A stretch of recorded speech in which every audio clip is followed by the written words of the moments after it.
Selamat pagi Bandung. Yang sana dong. Selamat pagi Bandung. Terima kasih banyak atas kesempatan yang diberikan ke saya pada siang hari ini.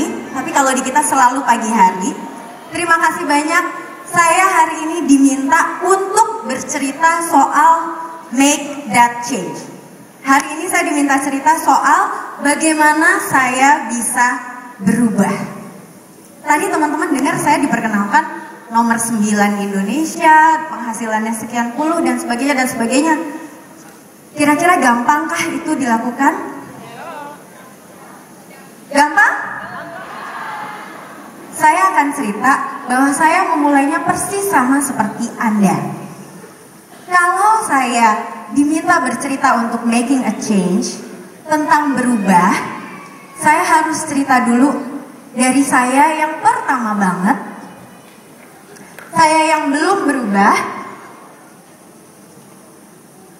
Sebelum saya masuk Oriflame, sebelum saya memutuskan untuk bergabung dan membayar 39.900, maaf saya boleh dibantu klikernya? Kalau saya boleh cerita langsung, waktu pertama kali saya dulu Bu, mungkin sekitar 5-6 tahun yang lalu, saya adalah seorang ibu rumah tangga biasa, yang biasanya kalau di rumah senengnya hanya dasteran, kalau di rumah senengnya pokoknya ngerjain apa-apa saja, semua dari rumah lewat laptop saya, lewat komputer saya. Ini baju andalan saya. Ada yang punya batik kencana ungu? Kalau di Mayastik Jakarta 30 ribuan. Kalau di sini berapa ya Bu? Sama. Harganya 30 ribuan juga. Tapi Bu, dengan baju ini yang saya kenakan, saya sebagai seseorang yang bukan sarjana, saya tidak punya ijazah S1. Saya sudah kebayang sebagai keluarga muda, maaf kawinnya cepat waktu itu.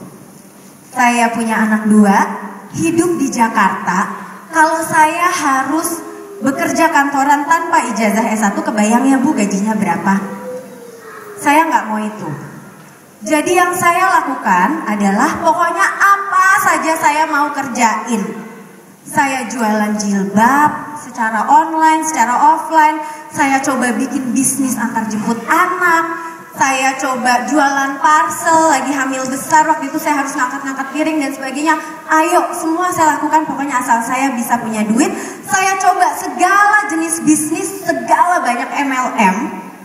Sampai akhirnya 12 Agustus 2006, saya memutuskan mengisi formulir pendaftaran sebuah perusahaan MLM bernama Oriflame. Di tanggal ini saya bayar, waktu itu masih 29.900. Tapi waktu saya bayar, yang terbayang Bu, bukan si Arfi, bukan bahwa tadi saya diajakin foto-foto sama teman-teman semua di Bandung, senang banget.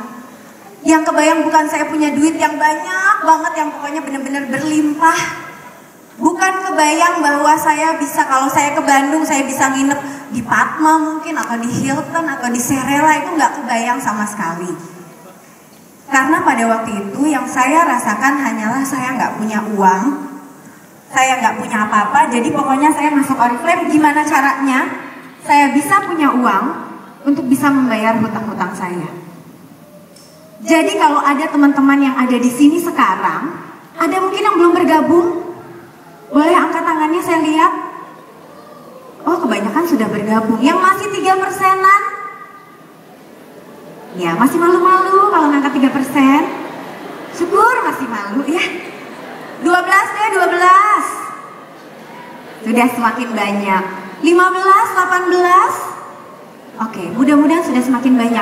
Kalau Anda juga seperti saya 5 tahun yang lalu tidak berani bermimpi sesuatu yang besar, tidak berani mimpi pada saat ngelihat BMW di depan sana, tidak berani bermimpi pada saat Anda lihat, oh Mbak ini penghasilannya udah sekian juta dan sebagainya. Anda belum berani bermimpi sebesar itu, nggak apa-apa Mbak. Yang penting Anda harus mulai dengan mimpi-mimpi yang kecil-kecil.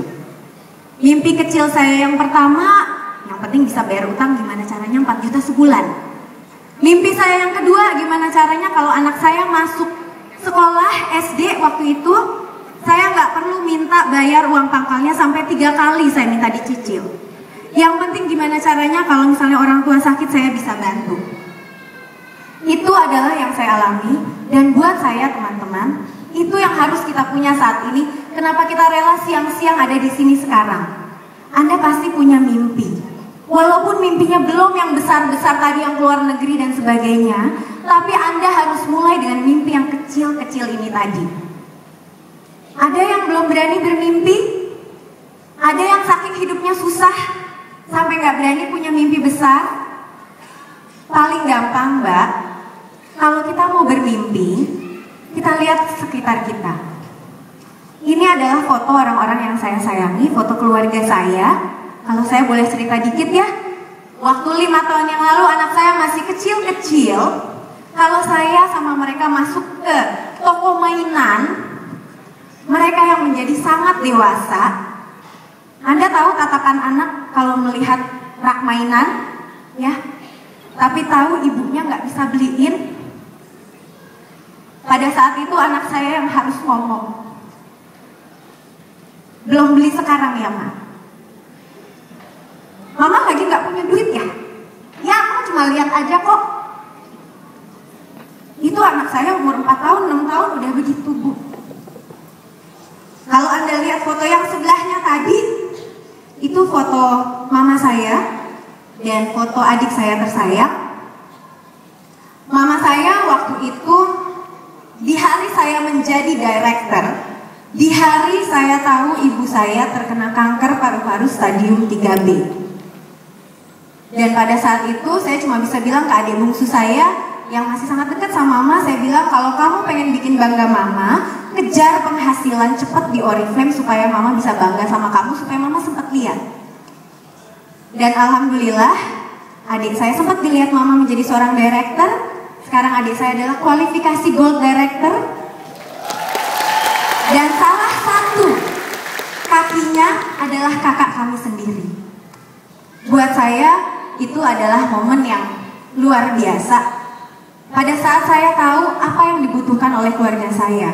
Kalau Anda tahu apa yang dibutuhkan oleh keluarga Anda, Mbak, tapi Anda belum bisa memberikan, seperti saya waktu itu saya belum bisa memberikan apa-apa kepada mereka. Anda tahu kalau sakit kanker di usia ibu saya tidak bisa sekedar kemoterapi, tapi harus minum obat setiap hari. Harganya Rp700.000. Dan saya nggak bisa bantu. Waktu itu saya nggak bisa bantu. Karena itu saya langsung berpikir ini ada sesuatu yang harus saya ubah nih.